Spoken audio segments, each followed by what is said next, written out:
Good afternoon students. तारीख है 19 नवंबर 2022, 19 नवंबर 2022 और आज का हमारा चर्चा का विषय ये है कि भारत सियाचिन ग्लेशियर को क्यों नहीं छोड़ सकता। आप सब जानते ही हैं 1984 से सियाचिन ग्लेशियर जो है वो भारत के अंडर में आ चुका है। तब एक ऑपरेशन की गई थी, ऑपरेशन मेघदूत, जिसके तहत कि भारत ने सियाचिन ग्लेशियर को अपने कब्जे में ले लिया। अब सियाचिन ग्लेशियर की इतनी इम्पोर्टेंस क्यों है, क्या ज़रूरत है भारत को सियाचिन ग्लेशियर रखने की, क्योंकि वहाँ तो कुछ भी नहीं है, दूर दूर तक बर्फ़, इतनी ठंड, इतनी सर्दी, औसतन on an average daily temperature जो है, मैं विंटर्स की नहीं बता रहा हूँ, नॉर्मल समर में ही जो है डे टाइम का टेम्परेचर -15 -20 डिग्री तक चली जाती है और औसतन एवरेज टेम्परेचर जो है दिन में -25 डिग्री टेम्परेचर तक चली जाती है और रात को करीब करीब -55 -60 डिग्री टेम्परेचर। -50-55 मतलब आप समझ रहे हैं, 0 डिग्री में जो हमारे फ्रिज में जो आइस बर्फ़ बन जाती है 0 डिग्री सेंटीग्रेड में, -55 का मतलब होता है कि 0 डिग्री से भी 55 डिग्री सेंटीग्रेड कम। इतनी ठंड, बहुत ज़्यादा बर्फ़ गिरती है वहाँ, करीब 20-20 फुट 25-25 फुट बर्फ़ गिर जाती है वहाँ। और जो हमारे मीन सी लेवल है उससे करीब 5.5 किलोमीटर ऊंचाई पर है। आप ऑलरेडी जानते हैं जैसे जैसे हम ऊंचे में जाते हैं ठंड बढ़ती जाती है और वहाँ ठंड बहुत ज़्यादा है। फिर भी भारत अपने करीब करीब 3000 फौज वहाँ क्यों मेंटेन करता है, अपने आर्टिलरी गन्स वहाँ क्यों पोजीशन कर रखे हैं, इतना खर्चा इंडिया क्यों कर रहा है और पाकिस्तान को इससे क्या दिक्कत है, पाकिस्तान ये क्यों नहीं चाहता है। अब ये सब चर्चा करने से पहले आप ये मैप देख लीजिए, ये है जम्मू कश्मीर का मैप। आप आउटर बॉर्डर्स खाली देखिए, ये जो ब्लैक एरिया जो है ये जम्मू कश्मीर का मैप है जो कि हमें अपने मैप में दिखाया जाता है। इंडिया का पॉलिटिकल मैप देखिए, कोई भी मैप देखिए तो लगभग ऐसे जम्मू कश्मीर दिखता है। बाकी ग्रीन और ब्लू में जो है उसको फिलहाल के लिए आप भूल जाइए, सिर्फ ब्लैक वाला बॉर्डर्स देखिए। हमेशा की तरह ये नॉर्थ है, ये साउथ है, ये ईस्ट है, ये वेस्ट है, ऊपर की तरफ नॉर्थ, नीचे की तरफ साउथ, राइट की तरफ ईस्ट और लेफ्ट की तरफ वेस्ट। अब यहाँ पर आप देख सकते हैं, यहाँ पर मैंने लिखा है 0.1, यहाँ पर लिखा है 2, यहाँ पर लिखा 3, यहाँ पर लिखा है 4। और अब देखिएगा कि जो यहाँ से बीच से मैंने ग्रीन कलर का ये एक लाइन खींचा है और एक ब्लू डॉट में लाके एंड कर दिया है। उसके बाद 2 डॉटेड लाइन बना रखे हैं, एक डॉटेड लाइन इधर सीधे की तरफ जाता है यानी कि नॉर्थ ईस्ट की तरफ। नॉर्थ तो सीधा हो गया ना, ईस्ट जो है राइट हो गया, तो ये तो टेढ़ा है, मतलब ये नॉर्थ है, ये ईस्ट है। वो वाला लाइन जो डॉटेड लाइन है ऐसा गया है, मतलब वो नॉर्थ ईस्ट की तरफ, और एक जो है लगभग नॉर्थ की तरफ गया हुआ है। ठीक है, ये जो एरिया जो है, ये जो ट्रायंगुलर एरिया है, यही है सियाचिन ग्लेशियर। और सारा प्रॉब्लम जो विवाद का कारण यही सियाचिन ग्लेशियर है। अभी वो भारत के कब्जे में है और हम मुझे उम्मीद नहीं, मुझे पूरा यकीन है कि ये हमेशा भारत के ही कब्जे में रहेगा सियाचिन ग्लेशियर, क्योंकि भारत को इसकी स्ट्रैटेजिक पॉइंट ऑफ व्यू से ये बहुत ज़्यादा ज़रूरत है सियाचिन ग्लेशियर। 1 जो है ये जम्मू कश्मीर है, ठीक है, नीचे जम्मू ऊपर कश्मीर। 2 जो है लद्दाख है। 3 जो है जिसको हम बोलते हैं पाक ऑक्यूपाइड कश्मीर, पाकिस्तान ऑक्यूपाइड कश्मीर, ये यहाँ से जो हमारे जम्मू रीजन जो है लगभग यहाँ से शुरू होके हुए ऐसे होते हुए ये होते हुए ये जाते। ये वाला एरिया जो है पाक ऑक्यूपाइड कश्मीर का, इसको उन लोग बोलते हैं आज़ाद कश्मीर। वो जो मुजफ्फराबाद आप सुनते हो है ना, जहाँ पर कि बहुत सारे ट्रेनिंग ग्राउंड्स थे, तो वो भी मुजफ्फराबाद यहाँ पर है, जो कि पाकिस्तान बोलता है ये आज़ाद कश्मीर है, हम बोलते हैं पाक ऑक्यूपाइड कश्मीर। और ये एरिया जो है ये गिलगिट बल्तिस्तान एरिया है, यहाँ पर है गिलगिट और यहाँ पर है बल्तिस्तान। ठीक है, ये क्लियर हो गया। तो 3 जो है फिलहाल जो है पाकिस्तान के कंट्रोल में है, और ये वाला जो ग्रीन जो है ये है लाइन ऑफ कंट्रोल। ये क्या है, LOC, जो LOC की फिल्म आपने देखी थी, LOC कारगिल वगैरह, ये वाला ग्रीन जो है ये है लाइन ऑफ कंट्रोल। ठीक है, अब आप नोटिस करेंगे कि लाइन ऑफ कंट्रोल जाके एक जो है एक ब्लू डॉट में जाके यहाँ पर ख़त्म हो जाती है। अब ये वाला ब्लू डॉट जो है हर जगह हर मैप में ना एक ग्रिड रेफरेंस होता है। ग्रिड रेफरेंस का मतलब हो जाता है कोऑर्डिनेट। किसी भी कोऑर्डिनेट से कोई जगह को आइडेंटिफाई करना में आसानी होती है। ठीक है, जो मैप में जो लेटीट्यूड लॉन्गिट्यूड है ना, वो सब मिल के कोऑर्डिनेट्स बनते हैं। ठीक है, अब ये वाला जो पॉइंट है, ये कोऑर्डिनेट का जो मतलब नाम है NJ9842, NJ9842 2, ये इस कोऑर्डिनेट का नाम है, ये वाला ब्लू वाला ये जो मैं अभी बड़ा कर दे रहा हूँ। तो ये है NJ 9842 और ये जो है, ये जो लाइन ऑफ कंट्रोल है, लाइन ऑफ कंट्रोल आके NJ 9842 में ख़त्म हो जाता है। और इस साइड जो आप नंबर 4 में देख रहे हैं, ये जो ग्रीन कलर है, ये भी एक लाइन ऑफ कंट्रोल है। ये एरिया को बोलते हैं अक्साई चीन। इसको क्या बोलते हैं? अक्साई चीन। अक्साई चीन ये चाइना के कंट्रोल में है। और ये एरिया जो है, ये ऑलरेडी मैं आपको बता चुका हूँ, ये पाक ऑक्युपाइड कश्मीर हम बोलते हैं, पाकिस्तान ऑक्युपाइड कश्मीर है, गिलगित है, बल्तिस्तान है, और ये जो है पाक ऑक्युपाइड कश्मीर, ये सारा एरिया है। और ये जो है जम्मू एंड कश्मीर रीजन है, हमारे भारत देश का जम्मू एंड कश्मीर, ये जम्मू है, कश्मीर है, ये लद्दाख है। ठीक है। अब होता क्या है, बात जब क्या है कि 1949 में एक एग्रीमेंट किया जाता है कि उसको बोलते कराची एग्रीमेंट। कराची एग्रीमेंट के तरफ जब तहत उस टाइम ये डिसाइड किया जाता है, जिसमें कि यूनाइटेड नेशंस ने भी पार्टिसिपेट किया था, यूनाइटेड नेशंस के रिप्रेजेंटेटिव भी थे कराची एग्रीमेंट में। मेन ये था कि दोनों देशों का बीच में जो उस टाइम जो लड़ाई चल रहा था, क्योंकि इमीडिएटली हमारी जो इंडिपेंडेंस के बाद जो है कश्मीर में पाकिस्तान ने जो है अपने फौज भेज दिए थे ट्राइबल की वेशभूषा में और जैसे भी, कि ताकि कश्मीर को आप कब्जा कर सके बोल के, जो कि हो तो नहीं पाया कब्जा, लेकिन लास्ट में यूनाइटेड नेशंस के इंटरवेंशन से एक सीज फायर लाइन बनाया गया। यही वो सीज फायर लाइन है, ये जो कि कराची एग्रीमेंट में लिखा हुआ। 1979 का कराची एग्रीमेंट याद रखिएगा, 1979 में कराची समझौता साइन हुआ था। और ये एग्रीमेंट जो है, ये इसमें इंडिया मौजूद था, पाकिस्तान मौजूद था, यूनाइटेड नेशंस मौजूद था। और वो जो है, जो सीज फायर लाइन बनाया गया, वो पॉइंट NJ 9842 में ला के रोक दिया गया। क्यों? और यहाँ पर रोकने के बाद इसके आगे जाना बहुत ही मुश्किल था, बहुत ही कठिन परिस्थितियाँ थी। आज की डेट में जब जाना इतना कठिन है, उस टाइम में और ज़्यादा कठिन था। उस टाइम ना रोड्स थे, अभी भी बल्कि रोड नहीं है, लेकिन उस टाइम में जाने में बहुत दिक्कत थी। बहुत ठंड वाली एरिया थी, बहुत डिफिकल्ट टेरेन थे, माउंटेन्स थे, बहुत ही इनहॉस्पिटेबल एरिया था, इनएक्सेसिबल। तो उन्होंने सिर्फ ये मेंशन कर दिया कराची एग्रीमेंट में कि NJ 9842 के पॉइंट से ग्लेशियर के नॉर्थ की तरफ ये बॉर्डर जाएगी, ग्लेशियर के नॉर्थ की तरफ, ध्यान दीजिए लाइन को, NJ 9842 से ग्लेशियर के नॉर्थ की तरफ जाएगी, ये मेंशन हो गया। अब क्या होता है कि चलो ठीक है, नॉर्थ की तरफ। अब इस एरिया में तो कोई रहता नहीं था, कोई पेड़ नहीं, कोई पौधा नहीं, कोई जीव जंतु नहीं। जीव जंतु बोलने से आपको यहाँ स्नो लेपर्ड देखने को मिल जाते हैं, या ब्राउन बेयर देखने को मिल जाएंगे, या स्नो लेपर्ड देखने को मिल जाएंगे। ठीक है, यहाँ पर तो ऐसा कोई मतलब इकोनॉमिक पॉइंट ऑफ व्यू से ये इस जगह का कोई इतना ज़्यादा महत्व नहीं था, इकोनॉमिक पॉइंट ऑफ व्यू से। तो ये एक तरह से नो मैन्स लैंड मान लिया गया था। और ये पाकिस्तान ने एग्री भी किया था कि ये नो मैन्स लैंड है, ना तुम्हारा है ना मेरा है। इस पॉइंट को लेकर हम दोनों में कोई मुद्दा नहीं है, कोई झगड़ा नहीं है। इस पॉइंट में तो ना तो तुम्हारे लोग रह सकते हैं ना रहते हैं, ना मेरे लोग रह सकते हैं ना रहते हैं। तो ये एक न्यूट्रल पॉइंट टाइप का था, नो मैन्स लैंड था। ठीक है। अब कालांतर में आगे आगे जैसे बात बढ़ती गई, बात चलती गई, अब जैसे जैसे टाइम गुजरता गया, वक्त गुजरता गया, इंडियन इंटेलिजेंस को पता चली कि पाकिस्तान ने भारी मात्रा में जो है जो हाई ऑल्टीट्यूड में जो फौज ड्रेस पहनती है वो अलग तरह की होती है। ठीक है, उसको बोलते हैं हाई ऑल्टीट्यूड गियर।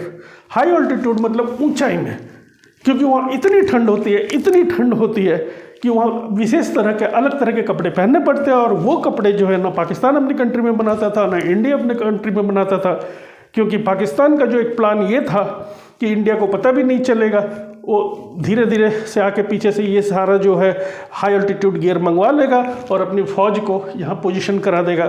और वो ये करना चाहता था अप्रैल के महीने 1984 17 तारीख को, याद रखिएगा, अप्रैल के महीने 1984 17 तारीख को पाकिस्तान यहाँ पर आके कब्जा करना चाहता था, ये triangle shape area Siachen glacier पे। ठीक है, अब इंडियन इंटेलिजेंस को ये खबर मिल जाती, क्योंकि इंडिया के जो है वो जो ऑर्डर दिए थे, और लंदन के एक प्रोक्योरमेंट एजेंसी को ये ऑर्डर दिया था पाकिस्तान ने। अब इंडिया को ये खबर मिल जाती है कि ऐसे ऐसे पाकिस्तान ने बहुत हाई मात्रा में जो है हाई अल्टीट्यूड के गियर मंगाए हैं। तो इंडिया को समझ में आ जाता है कि ये क्यों कर रहा है, क्योंकि तब तक क्या हुआ था, पाकिस्तान ने पहले ही, क्योंकि पहले तो बोल दिया कि ये नो मैन्स लैंड है। देखिए, ये चीज़ को मैं गलत मानता हूँ। आपने बोल दिया नो मैन्स लैंड है, इंडिया ने रेस्पेक्ट किया, इंडिया ने जो है कराची समझौता को भी माना, रेस्पेक्ट किया, ना तो कभी अपनी फौज भेजे ना कभी, ठीक है ना, तो आपको ही मान के चलना चाहिए था ना, बट आपने माना नहीं। पाकिस्तान ने इंटरनेशनली ये शो करने का प्रयास किया कि ये जो एरिया जो है इसमें पाकिस्तान का अथॉरिटी है, जबकि ये डिसाइड हुआ था कि ये नो मैंस लैंड है। लेकिन वो कैसे, पाकिस्तान जो है टूरिज्म स्पॉन्सर करने लग गया था इस एरिया में। उसके फौज जो है विदेश के जो टूरिस्ट सैलानी जो टूरिस्ट को लेके उनके साइड से, उनके तरफ से उनको सियाचिन ग्लेशियर लाने लग गया था, जिसमें कि उनको पास भी इशू करता था कि सियाचिन ग्लेशियर विजिट करने के लिए पास इशू करता था। उससे क्या है, ये सारे रिकॉर्डेड इन्फॉर्मेशन रिकॉर्ड में होंगे कि देखिए हमने इतने टूरिस्ट को अपने कंट्री से भेजा। कल को अगर ये मुद्दा उठाया जाता कोई अंतर्राष्ट्रीय मंच में, इंटरनेशनल मंच में, अगर इंडिया ने ऐसा कुछ नहीं किया है और पाकिस्तान रेगुलर करता आ रहा है, अपनी फौज भेज रहा है, लोगों को सुरक्षा देते हुए वहाँ ले जाता है, टूरिज्म कराता है, वापस ले आता है, तो इंटरनेशनली जो मंच पर भी ये लोगों का ये हल्का सा जो माइंडसेट ये हो सकता है कि हाँ भाई जब पाकिस्तान जो है यहाँ पर जो इतना अच्छा टूरिज्म प्रमोट कर रहा है तो ठीक है, वो एक तरह से ये हो सकता है कि पाकिस्तान को ही दे दिया जाए, ऐसा हो सकता था। ठीक है, अब दूसरी बात ये है, तो इंडिया को ये चीज़ की पता चल गई कि भाई वहाँ पर तो टूरिज्म स्पॉन्सर किया जा रहा है पाकिस्तान के द्वारा, और बाद में हमारी इंटेलिजेंस एजेंसी ने ये भी बता दिया कि ऐसी ऐसी बात है कि पाकिस्तान का जो है प्लान जो है अप्रैल के मिड में दौरान जो है अटैक करने का। तो बाद में तो पता भी चल गया कि अप्रैल 17 तारीख को वो जो है आके यहाँ पर तो ना तो कोई फौज थी इंडिया की, ना कोई बंकर थे, ना कोई आउटपोस्ट था। आना है, कब्जा करना, अपने मशीन गन रखना है, हैवी मशीन गन्स रख देना, आर्टिलरी रख देना, बस एरिया हो गया आपके कब्जे में। तो उससे पहले ही इंडिया ने ऑपरेशन मेघदूत लॉन्च किया, ठीक है ना। वही अप्रैल 13 को 1984 को ऑपरेशन मेघदूत लॉन्च किया और इंडिया ने यहाँ कब्जा कर लिया। किसमें? सियाचिन ग्लेशियर पे कब्जा कर लिया। पूरे सियाचिन ग्लेशियर पे इंडिया ने कब्जा कर लिया। उसके बाद थोड़ी बहुत लड़ाइयाँ भी होती रही पाकिस्तान के आर्मी के साथ, जिसमें कि हमेशा इंडिया जो है आर्मी आगे ही रहा। अब आपको ये याद रखना है कि ये जो सियाचिन ग्लेशियर इंडियन सब कॉन्टिनेंट के लिए बहुत इंपॉर्टेंट है। इंडियन सब कॉन्टिनेंट का मेजर नहीं, मोस्टली जो मोर देन 90% जो फ्रेश वाटर सप्लाई जो है सियाचिन ग्लेशियर से ही आता है। ये ट्रायंगल वाला सियाचिन ग्लेशियर जिसको मैंने डॉट कर रखा है। लेकिन सियाचिन ग्लेशियर की जो है, जो अगर मैं आपको पूछूंगा कि वर्ल्ड का सबसे लंबा glacier out of polar region मतलब जो कि ध्रुव में ना हो, आर्कटिक सर्कल और अंटार्कटिक सर्कल को भूल जाइए, यानी कि उत्तरी ध्रुव और दक्षिणी ध्रुव को, पोल को भूल जाइए। पोल में तो ग्लेशियर होंगे ही होंगे, वो तो बिल्कुल ठंड जगह। उनको हटा के वर्ल्ड का सबसे लंबा ग्लेशियर कहाँ पर है, ये चीज़ हो सकता है किसी एंट्रेंस में आपको पूछ सकता है, which is the longest glacier in the world outside of the polar region. ठीक है, पोलर रीजन के बाहर सबसे लंबा ग्लेशियर कौन सा है? याद रखिएगा, पोलर रीजन के बाहर सबसे लंबा ग्लेशियर जो है, जो कि नंबर 1 पॉइंट में होता फेडचेंको ग्लेशियर। फेडचेंको, अगर आपको नाम याद नहीं रख सकते तो ये याद रखिए,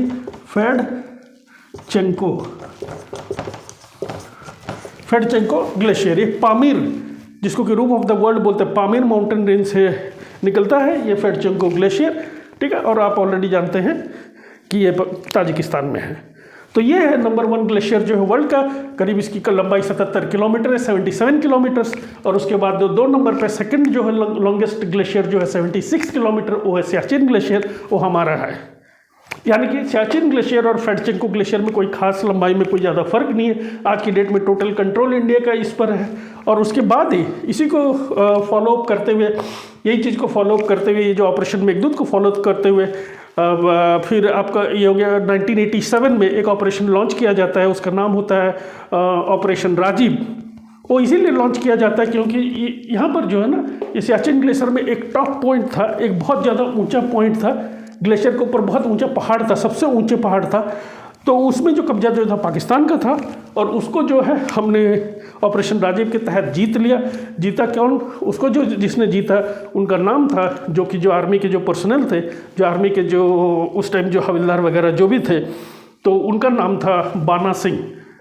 जीतने के बाद उस एरिया से पाकिस्तान को खदेड़ दिया गया, और ये 1987 से वो पोस्ट भी हमारे पास है। वो पोस्ट हमारे पास आने के बाद टोटल जो है सियाचिन ग्लेशियर हमारे पास है। हाँ, अनडिस्प्यूटेड आज की डेट में सियाचिन ग्लेशियर पर टोटल इंडिया का ही कब्जा है। और वो पोस्ट का नाम जो 1987 में ऑपरेशन राजीव के तहत जीता गया था, उसका नाम था बाना पोस्ट, या फिर बाना टॉप। बाना टॉप भी बोलते हैं, बाना पोस्ट भी बोलते हैं। अब आप बोलिए कि यहाँ पर नीचे एक छोटा सा डॉट और आपने बना रखा है। हाँ, और ये जो डॉट बना रखा है, ये कारगिल है। ठीक है, ये कारगिल है।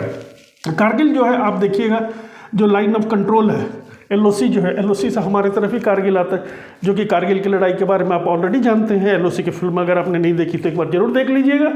ज़बरदस्ती पाकिस्तान ने घुसपैठ किया था यहाँ कारगिल में, ये बाद में इंटरनेशनल कम्युनिटी को प्रूव भी हो गया था। पाकिस्तान का दिमाग ये था कि एक बार कारगिल में हम घुस जाएं और एक बार जाके कारगिल में डिफरेंट जगह को, डिफरेंट पॉइंट्स को, डिफरेंट जो हाइट्स है इंडिया के, उसको हम कंट्रोल में ले लें, तो उसके बाद जो इंटरनेशनल कम्युनिटी में, उसके बाद जो है अंतर्राष्ट्रीय मंच पर ये मुद्दा उठा लेंगे, सीज़फायर हो जाएगा। सीज़फायर हो जाने के बाद कारगिल हमारा आ जाएगा। अरे भाई साहब, हमने सीज़फायर एक बार मान लिया, हमेशा हम भी बेवकूफ़ नहीं है कि बार बार मानते रहे सीज़फायर, लेकिन पाकिस्तान का ये प्लान काम नहीं आया, क्योंकि इंटरनेशनल कम्युनिटी ने उसको खूब हड़काया, खूब थू किया, खूब छीछी किया, और लास्ट में पाकिस्तान ने बैकआउट कर लिया। ठीक है, ये चीज़ याद रखिएगा, ये इंपॉर्टेंट नहीं है। मेन इंपॉर्टेंट हमारे इस आज का टॉपिक का ये था, ये सियाचिन ग्लेशियर। सियाचिन ग्लेशियर आप याद रखिए, ये अक्साई चीन जो है ये चाइना के कंट्रोल में है। चाइना ने इसको 1962 के वॉर के दौरान जो है इसको कब्जा कर लिया था। अभी अगर आप बोलिएगा कि जो जम्मू कश्मीर का जो है टोटल एरिया जो है, टोटल एरिया में जो इंडिया के पास है लगभग 55%, 55% इंडिया के पास है जम्मू कश्मीर का, 55%। ठीक है, और पाकिस्तान के पास है करीब 30%। इंडिया, ये पाकिस्तान, और अक्साई चीन जो है, जो चाइना के पास जो है 15% है, 15% चाइना के पास। तो ये कोई बड़ी वाली बात नहीं है। मेन प्रॉब्लम ये सियाचिन ग्लेशियर का, सियाचिन कॉन्फ्लिक्ट का क्यों हुआ, वो आपको समझ में आ गया, क्योंकि जो कराची समझौता है उसमें बिल्कुल क्लियरली डिफाइंड नहीं है, बहुत वेग है कराची समझौता है, क्योंकि उन्होंने कहा कि पॉइंट NJ 9842 के बाद नॉर्दर्न बॉर्डर के तरफ हो जाएगा। अब इंडिया कह रहा है कि मेरा नॉर्दर्न बॉर्डर तो ये है, ये वाला लगभग देखिए सीधा लाइन जो है नॉर्थ ऊपर की तरफ, तो लगभग हम सीधे ही जा रहे हैं लगभग। लेकिन पता नहीं पाकिस्तान ये का कहना है कि उनका, वो मानते हैं कि ये लाइन जो है, ये वाला जो टेढ़ा जो नॉर्थ ईस्ट की तरफ वो है। तो इसे अगर ये वाला लाइन को अगर हम बोले कि हाँ चलो ठीक है पाकिस्तान तुम ठीक हो, इसका मतलब क्या हो जाता है कि ये सियाचिन ग्लेशियर पाकिस्तान के पास चला जाएगा। लेकिन हम मानते हैं कि ये वाला है जो नॉर्दर्न बॉर्डर जो ये है, ताकि सियाचिन ग्लेशियर हमारे पास रहे और हमेशा रहे। और सियाचिन ग्लेशियर हमारे लिए इंपॉर्टेंट, बहुत ज़्यादा इंपॉर्टेंट है। क्यों इंपॉर्टेंट, अब देखिए ये जो ऊपर भी एक जो छोटा सा ग्रीन एरिया मैंने बना रखा है यहाँ पर, इसको बोलते हैं सक्सगम वैली, इसको बोलते हैं सक्सगम वैली, ये याद रखिएगा। Shaksgam SHAKS, Shaksgam valley. ये सक्सगम वैली जो है, ये जो पाकिस्तान ने जो है गिफ्ट के तौर चाइना को दे रखा था। इसका मतलब यहाँ जो ये आपका वो जो काराकोरम हाईवे जो है ना, वो इससे होते हुए जाता है। ठीक है ना, इसका मतलब क्या है कि हमारे ऊपर जो है, यहाँ पर जो है चाइना का सक्सगम वैली है, हमारे राइट साइड में जो है, यहाँ पर जो लद्दाख के राइट में देखिएगा अक्साई चीन है, और यहाँ ऊपर में जो है पाक ऑक्युपाइड कश्मीर है। ठीक है, ये याद रखिएगा, ये पॉइंट याद रखिएगा कि जहाँ से जो है सियाचिन ग्लेशियर शुरुआत होती है, पॉइंट नंबर NJ 9842। ठीक है, इसके बाद से जो है बॉर्डर जो है डिमार्केशन नहीं हो पाया था उस टाइम में, और क्यों नहीं हो पाया तो मैं ऑलरेडी बता चुका हूँ। अब ये पॉइंट जिससे अगर इंडिया इसको इसीलिए कंट्रोल में रखता है क्योंकि इंडिया यहाँ से जो है अक्साई चीन पे भी नज़र रख सकता है, सक्सगम वैली पे भी नज़र रख सकता है, और ये पाक ऑक्युपाइड कश्मीर पे भी नज़र रख सकता है। ये इंडिया के लिए बहुत ज़्यादा ज़रूरी है, बहुत ज़्यादा इंपॉर्टेंट है कि ये दोनों जो मुल्क हैं, आप तो जानते हो कि ये हमारे दुश्मन, हम उनके दुश्मन नहीं है, वो हमारे दुश्मन, हम तो उनको कभी किसी को दुश्मन मानते ही नहीं है। जब तक कि परिस्थितियाँ वैसा ना हो जाए कि हमें मजबूर करें कि हम आपको दुश्मन माने, हम खुद किसी से दुश्मनी नहीं करते, क्योंकि हम खुद झगड़ा लड़ाई पे विश्वास नहीं करते। इंडिया का नो फर्स्ट यूज़ पॉलिसी है, नो फर्स्ट वर, नो फर्स्ट अटैक पॉलिसी है। हम नहीं चाहते कि किसी से हम झगड़ा करें, लड़ाई करें और अपने रिसोर्सेज को बर्बाद करें। हम चाहते हैं कि अपने रिसोर्सेज का यूज़ जो है डेवलपमेंट के लिए हो, कंट्री के डेवलपमेंट के लिए हो, इकोनॉमिक डेवलपमेंट के लिए, जिससे हमारा GDP बढ़ेगा, जिससे हमारे लोग और अच्छे से रहेंगे, एजुकेशन फैसिलिटीज़ बढ़ेंगी, हॉस्पिटल्स बढ़ेंगे, लोगों के लिए देने वाला जो सोशल सिक्योरिटी चीज़ जो है वो बढ़ेगा, वो हमारा इच्छा है। ठीक है, तो इसीलिए ये बहुत ये चीज़ जो है सियाचिन ग्लेशियर जो है, आज की डेट में अगर आपको कोई पूछता है कि सियाचिन ग्लेशियर कहाँ है, आप बड़े आसान से बता सकते हैं कि सियाचिन ग्लेशियर एक ट्रेंगुलर शेप एरिया जो है, हाँ, और ये करीब लंबा जो है 76 किलोमीटर है। वर्ल्ड का सेकंड लॉन्गेस्ट ग्लेशियर है। पहला लॉन्गेस्ट ग्लेशियर मैंने वर्ल्ड का कौन सा वो आपको ऑलरेडी बता चुका हूँ, फेडचेंको ग्लेशियर है। ठीक है, ये याद रखिएगा, ताजिकिस्तान में है, और नंबर 1 है लंबाई में। अब यहाँ तक क्लियर हो गया। इसके ऊपर जो आप ये देखिएगा ना, ये वाला जो है, ये जम्मू कश्मीर, यहाँ पर जो है ये चाइना के जिनजियांग प्रांत है। जिनजियांग आपने नाम भी सुना होगा, XINJIANG, जिनजियांग प्रांत है यहाँ पर। बस यही बताना चाहता था आज मैं आपको सियाचिन ग्लेशियर के बारे में। और जहाँ तक कि मतलब खर्चा है सियाचिन ग्लेशियर में, खर्चा बहुत ज़्यादा। सियाचिन ग्लेशियर में जितना हमारे सोल्जर्स हैं, एक दिन में 7 करोड़ रुपए खर्चा आता है। और क्यों खामखा जो है पाकिस्तान जो है चाहता है कि ये सियाचिन ग्लेशियर हमें दो, अगर हम उसे फ्री में दे भी दे तो मेरे ख्याल से पाकिस्तान जो है इसका खर्चा बेयर नहीं कर पाएगा। एक दिन में 7 करोड़ 7 करोड़ बहुत ज़्यादा रुपया है ना, 7 crore rupees per day. India एक दिन में 7 करोड़ रुपए यहाँ खर्चा करता है, क्योंकि यहाँ के जो देखिए जितना आप हाई अल्टीट्यूड में जाएंगे ना, आपका कैलोरी इंटेक, जो खाने का जो इंटेक है, कैलोरी कितना चाहिए वो बढ़ता है। वहाँ कंडीशंस बहुत हार्श है। आपको बॉडी को आपको हीट और एनर्जी बनाए के रखने के लिए स्पेशल तरह का खाना देना पड़ता है, उनको स्पेशल तरह का क्लोथिंग देने पड़ते हैं। इग्लू जैसे फाइबर ग्लास के टेंट होते हैं, जिसमें कि एक टेंट में 6 फौजी रहते हैं, क्योंकि वहाँ पर हमारी बहुत फौज रहती है, करीब लगभग जो 3000 संख्या में फौज वहाँ रहती है। पूरी एक क्या बता, हाँ, ब्रिगेड के तहत, मतलब एक ब्रिगेड मान के चलिए, ब्रिगेड कितने हैं वहाँ रहती है। और हमारा कोई ये इच्छा नहीं है कि हम कभी किसी को बगल में जाकर अटैक करेंगे या लैंड कब्जा करेंगे। हम अपनी सुरक्षा के लिए यहाँ पर अपनी फौज मेंटेन करते हैं सियाचिन ग्लेशियर में, अपनी सुरक्षा के लिए। हमें नज़र रखना इस पर भी, चाइना पर भी, क्योंकि अभी यहाँ पर जो चाइना का एडमिनिस्ट्रेशन है अक्साई चिन पे, हाँ, ये लाइन ऑफ कंट्रोल जो है ये चाइना का लाइन ऑफ कंट्रोल है। चाइना और हमारा इंडिया के बीच में लाइन ऑफ कंट्रोल है, ठीक है। और इम्पॉर्टेंट नदी जो यहाँ से निकलती है सियाचिन ग्लेशियर, ये आप हमेशा याद रखिएगा, उसको नुब्रा नदी बोलते हैं, NUBRA, नुब्रा, NUBRA, ठीक है। ये नुब्रा नदी जो है ये सियाचिन ग्लेशियर से निकलती है, लद्दाख की तरफ आती है, ठीक है, और आगे चल के ये इंडस नदी में मिल जाती है। इंडस यानी कि सिंधु नदी में मिल जाती है, जो कि वो पाकिस्तान में चले जाता है। पाकिस्तान का जो पंजाब प्रांत वगैरह है, वहाँ पर जो है इरिगेशन वगैरह में इंडस नदी का पानी काफ़ी मात्रा में इस्तेमाल होता है। तो ये है इंडिया का स्टैंडिंग इस पॉइंट को लेके, इस जगह को लेके, सियाचिन ग्लेशियर को लेके। आप इसको हमेशा याद रखें, एंट्रेंस में पूछा जा सकता है। इसमें जो इंपॉर्टेंट क्वेश्चन जो है ये है कि आपको ये याद रखना है कि सियाचिन ग्लेशियर जो है इसके चारों तरफ कौन कौन से एरिया है। आपको तभी बड़े आसान से याद हो गया है। लेफ्ट साइड में जो है यानी कि वेस्टर्न साइड में जो है पाक ऑक्युपाइड कश्मीर है, और जो है राइट साइड में यानी कि ईस्टर्न साइड में जो है अक्साई चिन है, और जो है साउदर्न साइड में जो है लद्दाख है, जम्मू एंड कश्मीर है।